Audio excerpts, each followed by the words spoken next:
Hello दोस्तों, कैसे हैं आप सभी।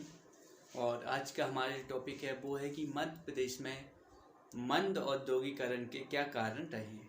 ठीक है, तो आज हम पढ़ेंगे कि मध्य प्रदेश में मंद औद्योगिक विकास के कारण। ठीक है, ऐसे कौन कौन से कारण हैं जिसकी वजह से मध्य प्रदेश में औद्योगिक विकास बहुत मंद गति से हुआ, इतना तेजी से नहीं हो पाया जितना और राज्यों में हुआ है। ठीक है, अगर बात की जाए कि मध्य प्रदेश में जो आर्थिक संसाधन हैं उनकी कमी नहीं है। मध्य प्रदेश में आर्थिक संसाधन बहुत हैं, लेकिन फिर भी ऐसे क्या कारण है कि जो औद्योगिक क्षेत्र वो पिछड़ा हुआ है।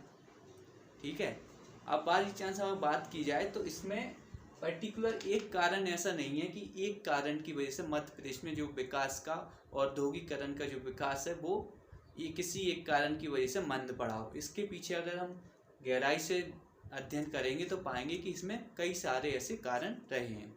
तो उन्हीं में से पहला कारण हम देखते हैं आर्थिक कुचक्रों का जोर।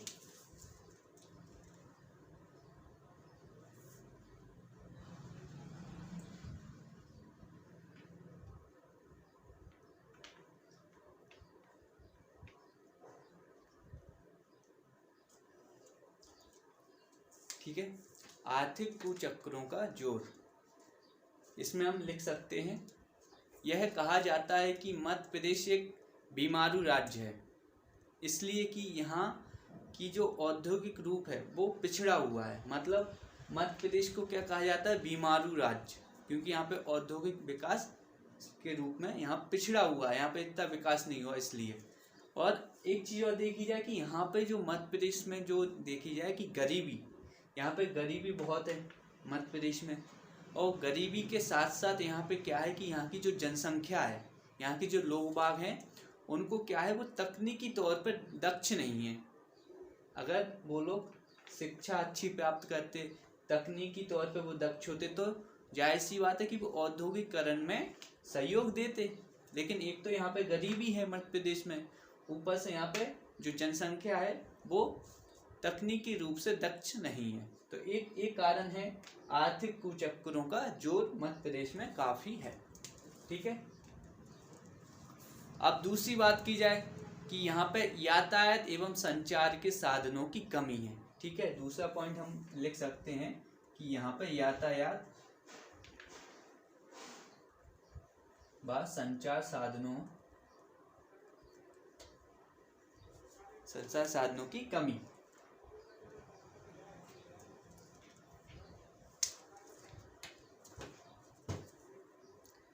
अब अगर बात की जाए कि मध्य प्रदेश में आप देखोगे तो प्रचुर मात्रा में यहाँ पे खनिज उत्पादन होता है। यहाँ पे हीरे का विशाल भंडार है, कोयले के विशाल भंडार हैं, बॉक्साइट पाया जाता है। ठीक है, लेकिन फिर भी यहाँ औद्योगिक पिछड़ा हुआ। इसका कारण क्या है कि यहाँ पे तकनीकी विकास नहीं हुआ। ठीक है, यहाँ पे तकनीक का अभाव है मध्य प्रदेश में।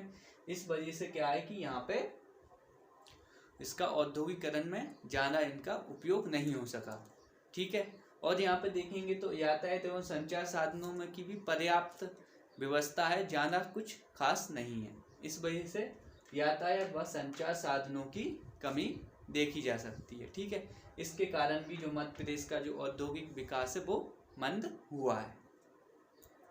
तीसरी बात की जाए तो अब संरचना का भी यहाँ पे विकास नहीं हुआ। ठीक है, तीसरा पॉइंट अगर देखा जाए तो यहाँ पे अब संरचना,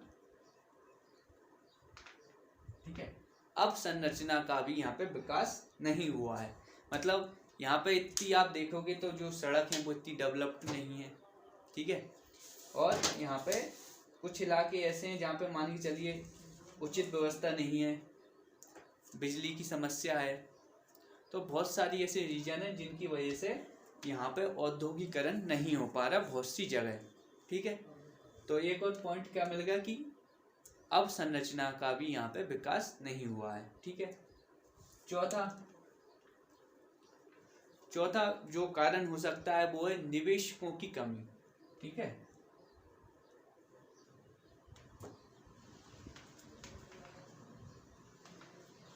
चौथा कारण हो सकता है कि निवेशकों की कमी, कि मध्य प्रदेश में लोग बाग निवेश ही नहीं करना चाहते। ठीक है, तो जो विदेशी हैं या और जो करोड़पति लोग हैं तो वो क्या उनकी तरफ उनका मध्य प्रदेश की तरफ ध्यान आकर्षित ही नहीं हुआ कि हमें मध्य प्रदेश में निवेश करना चाहिए, यहाँ पे कुछ फैक्ट्रियाँ वगैरह लगाना चाहिए। तो वहाँ पे आने का उन्हें कोई ऐसा रीजन नहीं मिला कि हम अपने राज्य को छोड़ के मध्य प्रदेश के राज्य में हम अपना इन्वेस्ट करें।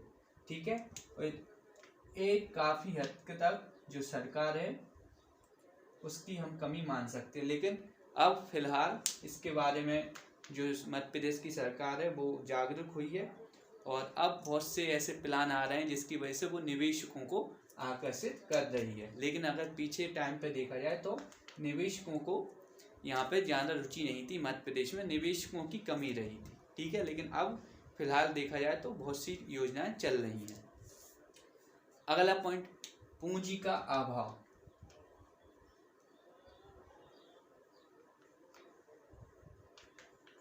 एक कारण ये भी है कि मध्य प्रदेश में पूंजी का अभाव रहा है क्योंकि यहाँ पे ज़्यादातर लोग जो हैं वो कृषि करते हैं। यहाँ पे देखा जाए तो यातायात के लिए केवल स्थल मार्ग है। ठीक है, जिससे क्या होता है कि यहाँ पे पूंजी का अभाव रहता है। यहाँ पे देखा जाए तो कोई भी ऐसा कोई बंदरगाह नहीं है। ठीक है, जल मार्ग बिल्कुल ख़त्म है।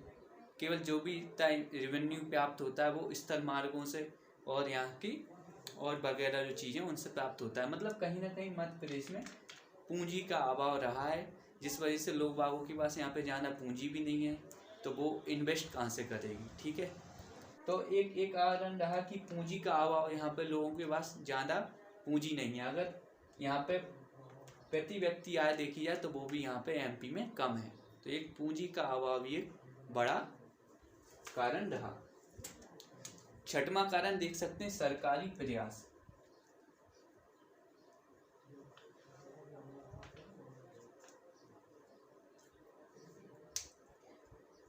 अगर सरकारी प्रयासों की बात की जाए तो सरकार द्वारा प्रयास तो किए गए लेकिन बहुत धीमी। ठीक है, बहुत धीमे तरीके से प्रयास किए गए, कोई विशेष जोर नहीं दिया गया औद्योगिक विकास के लिए। ठीक है, तो सरकार ने भी क्या किया कि निजी क्षेत्र में ज़्यादा उन्होंने इतना उनको प्रोत्साहन नहीं किया कि आप आइए और कुछ बिजनेस लगाइए, प्लांट लगाइए जो भी, तो वो पहले के टाइम पे वो नहीं किया गया। मतलब जो निजी क्षेत्र है उसको पर्याप्त प्रोत्साहन नहीं दिया गया गवर्नमेंट के कारण। ठीक है, अब लेकिन हाल फिलहाल अब बहुत ही ज़्यादा जो निजीकरण है वो होता दिख रहा है, जिसकी वजह से बहुत ज़्यादा फायदा मिल सकता है और मध्य प्रदेश में औद्योगिक विकास भी संभव है। सातवां कारण हो सकता है परंपरावादी समाज। ठीक है, सातवां जो कारण है वो है परंपरावादी समाज।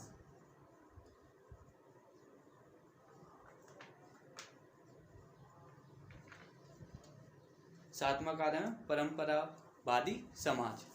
देखिए मध्य प्रदेश में क्या होता है कि कृषि पर लोग बाग ज़्यादा क्या निर्भर हैं। ठीक है, और वो उद्योगों में पर्याप्त श्रम नहीं मिल पाता।